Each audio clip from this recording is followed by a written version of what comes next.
Welcome. I am author D.M. Patterson, and in this video, we are going to talk about character arcs. I admit I did do a video earlier about character arcs, but I also tried to shove in character archetypes into the video, and as I was editing it, I realized I needed to separate those two. But I will give you a small blurb here and tell you why I added them in there. An archetype is a character that has universal qualities to it that every reader understands and realizes at some point. So this could be the hero, or the master, or the student. And then within that archetype, traditionally, a lot of times your character's arc and development will be based on that archetype. So for example, if you have a hero that is the reluctant hero, or the hero that does not want to have whatever burden put upon them. So think Frodo Baggins with the ring. That character's arc is going to be a lot of the dealing with the pressure of having that burden put on them. If you have an archetype of the chosen one, there's going to be somewhere in that development of that character when they discovered they were chosen, how they dealt with it, and so on. So that's just a little piece of why at first when I was trying to put this video together, I felt like the archetype needed to be in there, but I didn't blend it very well, and I decided that there needs to be two different videos completely. So let's move on to the character's arc. Now the character's arc is going to be the progression or the development of that character throughout the story. And this can be on many levels, psychologically, intellectually, emotionally. It can be physical as well, but there needs to be a reason for that physical development. So for example, if you have a character that is just physically getting stronger, it's not, that kind of character arc isn't as strong as they are physically getting stronger, because, you know, in some cases it's so they could protect themselves. I wanted to give an example of a character arc with a character that I believe everyone on here will recognize, and that is Ebenezer Scrooge's character arc from Charles Dickens' A Christmas Carol. I believe if you have not actually read the original A Christmas Carol by Charles Dickens, you've probably still watched some of the many adaptations of movies that are out there. There's also a lot of adaptations, literary, of books and short stories and things like that, that are based on that growth of Ebenezer Scrooge, going from, you know, miserly, greedy, to a benevolent, community-minded individual. So I don't think that I'm ruining the story for anyone. That's another reason why I picked him, because I feel like at this point, I'm sorry if it's a spoiler alert, but I feel like everyone knows at least the references to Ebenezer Scrooge and his development, so I'm going to use him. Charles Dickens' characters do tend to be very symbolic. A lot of times when you read his other works, his characters, you know, the bad guys are the very bad guys, and the good guys are the very good guys. It's a little bit of symbolicism, it's a little bit of hyperbole in his stories, but he was writing as a commentary to what was going on in London, in Great Britain at the time. So he was trying to bring a lot of attention to the fact that there was a lot of the poor, lower class street urchins, you know, think Oliver Twist, they had a very difficult time. And you had the people like Ebenezer Scrooge who didn't really care much about what was going on in the streets of London, in the poor communities. I know some of his works are very hard to read, they're very long, but if you can think of his works in the context of he was actually trying to bring some awareness to what was going on the streets of London, it brings a little bit more of the humanity to his books. So in the beginning of the story, Ebenezer Scrooge is given some options to show a more humane side to his miserly ways. His nephew tries to get him to come hang out with him for Christmas. He says no. He has some chances to donate to charities who are trying to help the poor, and that comes with a very famous phrase, if they, meaning the poor, had rather die, meaning they would rather die than go to the poorhouses, then they better do it and decrease the surplus population. So that line shows very much where Scrooge's mindset is. He doesn't really care about the poor. His money, he does say that his money, meaning his taxes, they went to the poorhouses, and he, if the poor would rather die than to go to the poorhouses, then they might as well do it. So that shows where his mindset is. That shows the beginning of his arc. And then, as we all know, he goes home and he is visited by the ghost of his partner, former partner in life. And the ghost has a lot of chains on him, and he's being tormented by what he did in life. His actions, became the chains that are bearing him down, bearing his soul down to regret and to despair. And he warns Scrooge, if you continue going on this way, this is how your afterlife is going to be. And then after that, Scrooge is then visited by his past and his present, and he is given a warning of what the future is going to be like if he doesn't change. And then, as we know, he wakes up the next morning. It's Christmas Day. The ghosts have given him the ability to go hang out with his nephew, give to charity, become a benevolent person. So his character arc is very fast. He does a 180, and life is good after that. So not all stories follow that very fast 180 turnaround. The things that the characters bump up against in order to continue creating the development and the progress of the character are not always as incredibly obvious and sudden as, the person's past literally staring at them in the face, or potentially that character being shown a glimpse of the future and what it would be like if they didn't stop being, whatever's going on, if they didn't stop. Most of our writings today and most of the stories that we're working on, I feel like, are probably not going to be that heavily symbolic, but it is a really good example of a character's arc.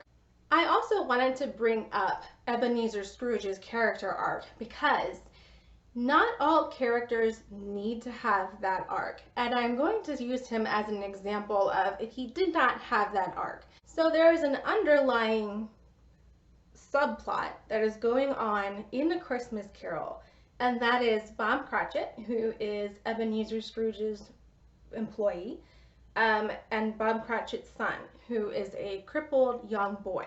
And we don't know exactly what it is that Tiny Tim has, but the future ghost lets us know that literally Tiny Tim's life depends on Ebenezer Scrooge changing. Now, again, it's not very specific as to why. I'm assuming that, he gives Bob Cratchit a raise, or he, or he pays for whatever Tiny Tim needed health-wise in order to heal or at least maintain a better quality of life. But we are shown, and it's kind of a subplot, but it's very important, that Ebenezer Scrooge really needed to change, and there was someone's life depended on it. So I use that and I bring it up to say sometimes a character does not need to change, but there needs to be a very good reason why the character does not have a character arc. So for example, let's say Ebenezer Scrooge wakes up the next day and he doesn't believe what happened. He thinks, it's indigestion, or he doesn't really care about the consequences of what may continue to happen, what the future may hold if he doesn't change, because he's fine the way he is. So if that character arc were not there, if he continued the way he was, it would actually still be a very powerful story, because we know as the reader what happens. Literally, somebody's life is ended. It's a small, innocent child's life is ended. And I believe that that impact would still be enough for the readers to read it and think, oh my gosh, this is terrible. This is awful. We need to make sure that we are not Ebenezer Scrooge. We need to make sure that we are taking care of these people. And I believe that the impact of that story would probably still have carried through the years like it has now. I mean, we're still seeing adaptations of A Christmas Carol today, many years later, And I do believe that if Ebenezer Scrooge's character stayed the same and Tiny Tim's character did end up dying because of it, that impact would still have been enough to carry that story forward. So, does your character always have to have an arc? No. But you still need to have a reason why that arc is not there and show enough of the consequences of that arc not being there. Enough of the reaction, the development of everything that is going on around that character to have it still work. You don't want a flat character that doesn't have any kind of development but no outcome. Nothing that is continuing to bring that story forward. You know, I like to say when we're developing a character, my favorite thing is to say it's a 3D character. You want it to pop out of that page. So having that arc, or like I just said before, if you don't have that arc, but you still have a lot of that impact of the refusal to have any kind of development or change, that's going to make the character pop out. Otherwise, we read to see that conflict. We as readers read to see the character develop, change, progress, whatever happens because of that conflict. And if there's no change, if there's no development, then the reader's going to lose interest. So something else I wanted to talk about with a character's arc, it doesn't necessarily have to be like with Ebenezer Scrooge, from bad to good. We have seen a lot in television and in movies and in literary works, the origin story of the bad guy, the villain's reason why they are the way they are. And so that could be a progression of what society sees as them going from good to bad.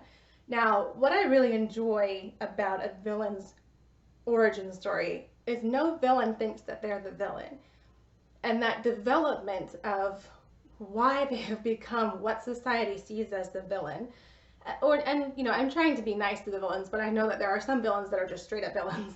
But seeing why they became that way, what is that, you know, sometimes it's the societal pressure, sometimes it's the conflicts that kept being thrown at them was too much and they broke, and now they are responding in a way that society deems is villainous. Part of that villain story is the consequences of what they are doing and how that probably continues to feed into what's going on and why they are spiraling. And I think that's a very beautiful story. It's very interesting to see. And it's kind of a little bit of an Ebenezer Scrooge's warning story. Or on the other hand, you can see, well, that villain is just human and they're actually not villains and they're just seen as villains because of society, but look what brought them there. Look at why they are there, and this needs to be fixed. I'm going to do a quick plug here for Drew Hayes. I'm not getting any kind of sponsorship for this. He does not know I exist, but it would be fabulous to meet him one day. Drew Hayes is one of my favorite authors. He has written a plethora of very differing stories, and his character development is wonderful. But he wrote a book called Underqualified Advice, and there's a chapter in there about character development that I just absolutely loved, and I don't want to just take what he said and spit it out here. I'm just going to recommend, highly recommend, that you read that book. And if you haven't read any of his other stories, please do so. They are available on Audible if it's better for you to listen to books like me. I do not have a lot of time to sit down and physically read, but I can listen to them while I'm going for walks and stuff. But anyway, one of the things that I really liked about what Drew Hayes says is the character's arc can be very subtle. And it doesn't have to be something that is just this very, you know, somebody coming from nothing to be a hero type thing. It could be somebody who's just having this very internal struggle with, you know, XYZ. It could be sorrow, you know, losing somebody. It could be having to come to grips with something about themselves. Something that I think is very beautiful with the YA novels that are coming out and showing those character arcs that are not the huge, they all of a sudden has powers and become this hero, which there's nothing wrong with that. I think that's wonderful. But when we're talking about the subtlety, those subtle character arcs, there's something in there that can be so relatable to that reader who is feeling lonely and feeling like there is nobody else out there like them. That's one of the hardest things when you're going through a difficult time, is the feeling of isolation. You may rationally know that other people have gone through the same thing, but emotionally and psychologically it feels like you're the only one and you can't talk to anyone about it, and it's very isolating, and that isolation makes you feel worse. So it's very beautiful to have those character arcs that are relatable to somebody who's just going through everyday life and having to deal with that hard time. So one thing I have mentioned a few times when I'm talking about the character's arc is that conflict. Now, conflict is extremely important, and I definitely need to do a video that is about the importance of conflict. But your character's development and that progression is going to be a response to whatever the conflict of the story is. So an example of even somebody like Wonder Woman, who is kind of an epic character who is larger than life, and my 6-year-old daughter loves her, and I think it's great that my daughter has latched on to Wonder Woman as a hero. Even Wonder Woman can show some of that growth where she has to figure out how she is fitting into a universe of humans that are not at all like her. And that's a growth right there. That's something that she has to develop and figure out. To sum up, I love my lists. 1, your character's arc is going to be influenced by the conflict of your story.